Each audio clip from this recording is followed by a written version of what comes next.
Hey, we're back talking about TJ McConnell and Paul George. Anthony Edwards, too. We'll talk about those three guys and more next on Locked On 76ers.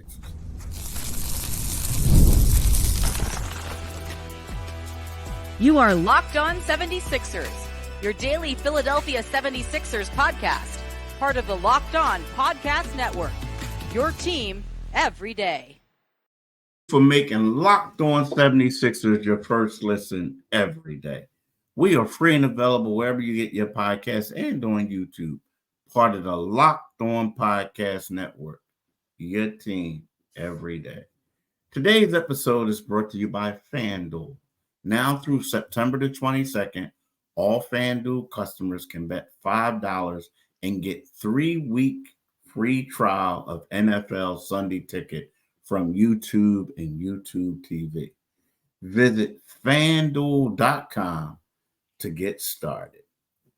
Hey, I'm Keith Pompey, and this is my right-hand man, John Mitchell, and we are the co-hosts of Locked On 76ers. Right? We want to thank you for listening. So let's get it started. But let me tell you something, Mitch. I was so excited to get in this debate that I wasn't even going to introduce you. I was just going to go on and just talk the other dude in the green shirt. Yeah, the other dude in the green shirt. But so here's the deal, Mitch. So we were talking about TJ and we were talking about him, yesterday. Mm-hmm. And we have a little bit of disagreements with him. I think TJ is a phenomenal basketball player. I get it. He was an undrafted guy. He wasn't a lottery pick. He wasn't even a second round pick. Mm-hmm. But he just signed another deal, a lucrative deal. 4-year, was it 40 what? 44.8 mil. 4-year, 44.8 mil. So, but you think that TJ, and I'm not putting words in your mouth, but you think TJ is a little bit overhyped, right? Yeah. Okay. So can you explain why you think TJ is a little bit overhyped? Well, you know what? I just think he is he's representative of something that Philadelphia probably ties itself to too closely. Philadelphia loves these underdog stories. You go into every arena, and we've had all these great boxers in this city, and so they come up with and you would think Rocky is the greatest guy, the guy who came up and fought Apollo Creed. But TJ is the same thing, man. He's cut from that. I call it's like a Vince Papale mode. He's the little engine that could, who people root for him, but at some point the story becomes overhyped. Now nobody expected TJ McConnell to even be in it. I'm sure you didn't either. Nobody expected him to even be in the league, to be hanging around. So, and he did play well. And let me make this clear. I'm happy for TJ McConnell. I'm very happy for him because I like the scrappy guy. But the bottom line is, Keith, people will look at him and say he should still be a 76er. I mean, number one, if he were a Sixers, if he were and had been getting paid, they may not have been able to sign Paul George, if you think about it. That's a possibility. But the bottom line is, if TJ McConnell is on this roster at any point over the last 5 or 6 years, it doesn't change one bit where the Sixers wound up in the postseason. It doesn't take them beyond the second round. This past season, it doesn't take them beyond the first round and get that exit against the New York Knicks. So, I mean, again, we all like TJ McConnell, and everybody likes the effort. But he's gone. He's gone. Let him be. Say goodbye. Treat him like the woman who dropped that gem over into the Atlantic Ocean off of the Titanic.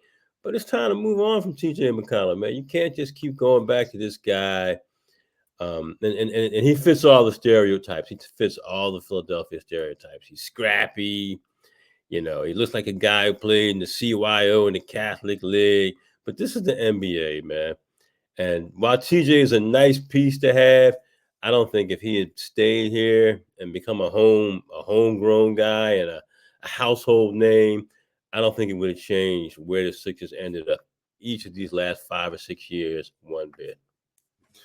I disagree with you a little bit, a lot. Here's the thing about TJ. Like, so the difference is, so you look at a guy right now, so like TJ McConnell's going to make $10 million. You got a guy like Kelly Oubre going to make 7.9, right? Mm-hmm. So I still think if you would have had TJ, you would have been able to still get Paul George. Basically, TJ became a free agent. So he got an extension, whatever. So you would have been able to keep him. Now, but see, here's the thing. This is where I disagree with you. If you're going to be truly honest, has there been a better backup point guard for the Sixers than TJ McConnell since he left? Probably not. Okay. Probably not. So there was a game, and now the thing about TJ, I had the luxury of covering him. I covered a high school game against him. I covered a college game against him because he played for Duquesne his freshman year, and they played Temple. And I got the luxury of covering him in the pros with the Sixers. Now, the one thing I will say about him, in high school, he went to Chartiers Valley High. They made it to the state championship game. It was him and a bunch of dudes. Mm-hmm. And they played a loaded Newman Goretter team, right? I believe Tony Chenault was on there, and Tony was even the best player at the time. He was younger. But they played a loaded team. Mm-hmm. Now, TJ brought his team back, and he missed a long three, a Steph Curry type attempt at the buzzer that would have forced overtime or won the game. It was, I forget what it was. Then I covered him playing against Temple. Mm-hmm. His freshman year, he was giving Temple the business. And then, in the pros, I saw him. Now, when he came with the Sixers, people forget he didn't even have a locker. He was so far down on the depth chart. And there was other guys. One guy refused to go to the G League. Another guy was just like, I'm not doing this. And TJ just worked. But see, it became a point where we look at him. This is a guy that we talk about when he first came here. His salary, his rookie year, was $525,000, non-guaranteed. Mm-hmm. He was getting them hinky deal specials, right? He wasn't making any money. Yeah. But when people forget, when they made the playoffs in 2018, it was game 4. They put him in the starting lineup, right? They moved Ben Simmons off the ball. And at that time, McConnell had what was a career high 19 points on 9 for 12 shooting. He added 7 rebounds. He had 5 assists while playing a career high 38 minutes and 57 seconds, right? Who was that against? Who was that against? It was against the Celtics. Against the Celtics. And it was like they were down 3-0, and they said, we got to do something. Now, he died for loose balls. He played solid defense. But didn't Boston sweep them? Turnovers, Didn't they wind up getting swept, though, didn't they? They won that game. They avoided a sweep. They won that game. He graded out with a plus 18, right? He graded out with a plus 18. And then you got to understand something. When Jimmy Butler got into it with Brett Brown in that conversation that when we were in Portland, they had the team meeting and everybody talked about it. He was arguing for TJ. Talking about how, why ain't you doing TJ this way? Why are you doing him this way, that way? I'm telling you, TJ had everybody's heart. He was the guy. You look, when they lost that game on the 4 bounce and against the Toronto Raptors, in Game 7 of the second round, McConnell was on the team. Mm-hmm. He was balling, dude. I'm telling you. So I get it. You know, people talk about it, but you got to understand something about him. When TJ McConnell first came to Philly, the fans didn't like him. They were hard on him. They was like, yo, Yeah. you know what I mean? They thought it was Rudy. They was saying all this other stuff about him.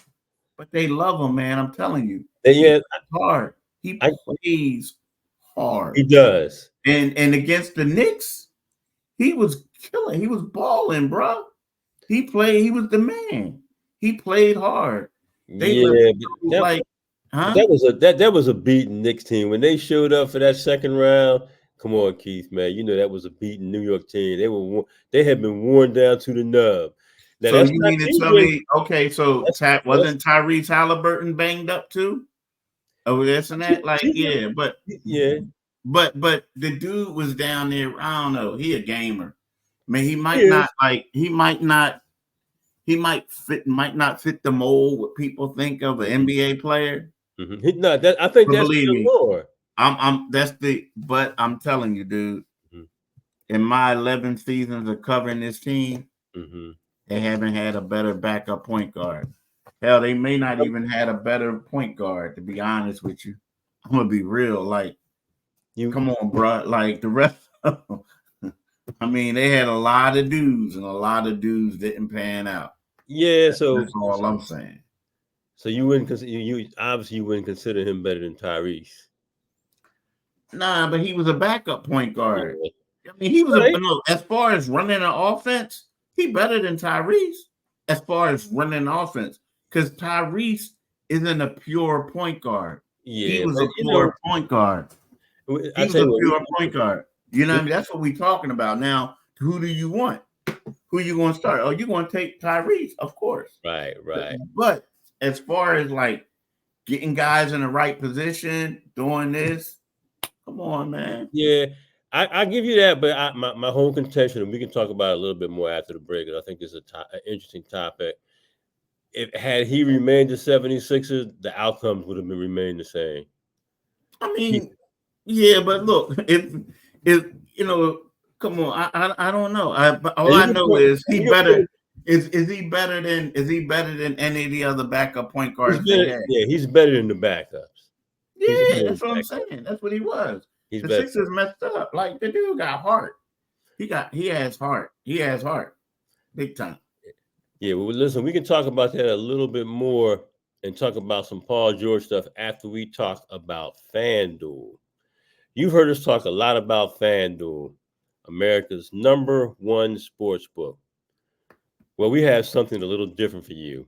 Now through September 22nd, all FanDuel customers can bet $5 and get a 3-week free trial of NFL Sunday Ticket from YouTube or YouTube TV. Then with a YouTube TV base plan, you'll be able to watch every regular season Sunday afternoon out-of-market game. All you need is a Google account and a current form of payment, and you can cancel at any time. So just visit FanDuel.com and download America's #1 sports book.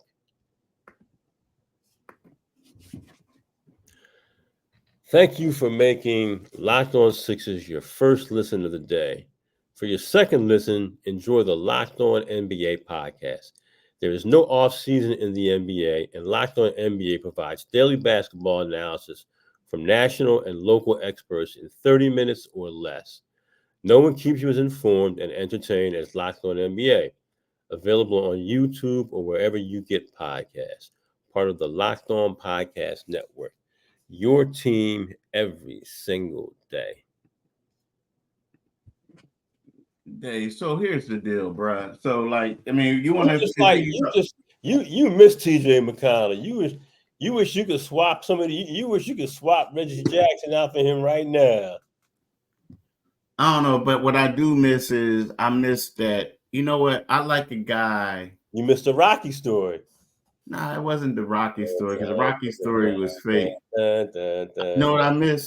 I miss somebody giving they all and being, I'm gonna tell you this, that guy was loyal. That dude would come into the Sixers gym every day and work out. Mm-hmm. He worked out there every day up until the day that they didn't resign him. Yeah. They didn't resign him. And you got to ask any of them, they probably regret it. Because see, here's the problem with that. Do you know that the Cleveland wanted him? The Utah Jazz wanted him? Sixers refused to trade him. Mm-hmm. They did not want to trade him. And the Cleveland wanted him when they was like balling with LeBron and all them. Mm-hmm. Because see, other people saw that. They saw what he brought. And, he's a fiery cat, man. Like, he deserved all that. And I will say, the contract that he got, he did earn it. Oh, no doubt. Yeah, he earned it. He earned it, both of them. Like, he's, I don't know. I think he's a better basketball player than people giving him credit for. Well, he's proven that. Yeah, he's proven that. He's proven that. Like, he's a winner, dude. Mm-hmm. He's a winner. Now, but if they wouldn't have made it past the second round without him,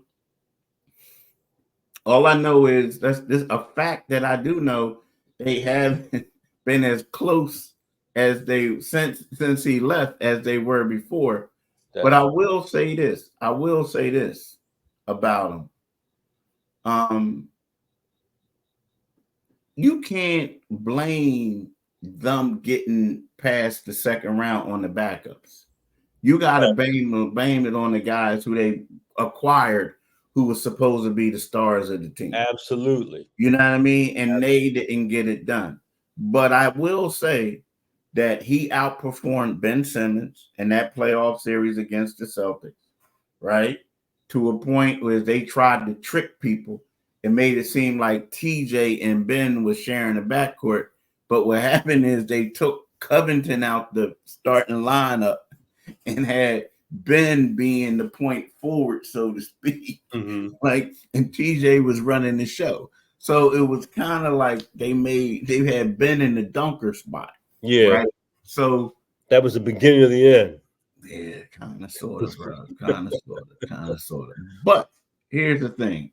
Let's change this subject and talk about what Anthony Edwards had to say. Now, Anthony Edwards, and, I'm not as mad at him as most people are, because I just consider him being a young dude.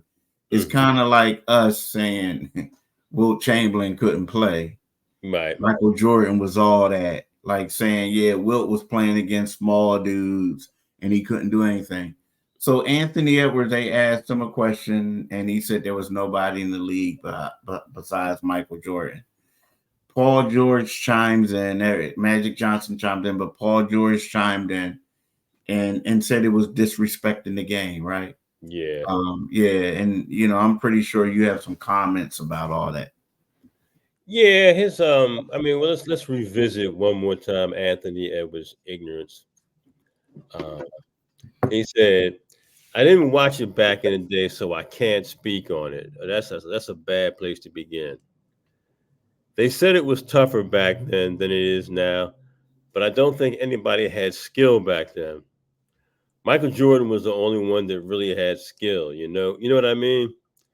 So that's why when they saw Kobe, they were like, oh my God.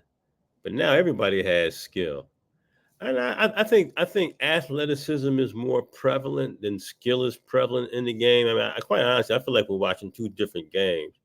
I thought his was, let me preface this by saying I love his game. I think he's going to be a great player. He's building a Hall of Fame career. And, we've always looking for the next guy. He could be it. But it was interesting with Paul George that I was glad to hear him clap back. And apparently Paul George's father is a huge Dr. J fan. But he said, I thought it was kind of disrespectful to the game. I thought it was a very immature comment. Now, obviously, Anthony Edwards is super talented and is a huge talent going forward. But just how much the game has grown and how far, you got to pay dues to those dudes that did it before us. And that's the smart thing to say. That's the wise thing to say from Paul George. And again, Anthony Edwards said a bunch of dumb things this summer. Earlier he was saying I'm the go-to guy in the Olympics. And I will say if he plays for your team, you want him thinking that way. And then he followed up with that statement. So it hasn't been. I mean, and we all knew the game now. Everybody's trying to go viral with everything they can, and that's just where we are in society.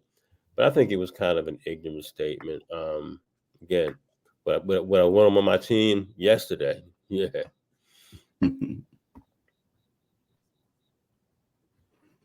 this is how I feel about it. Like, it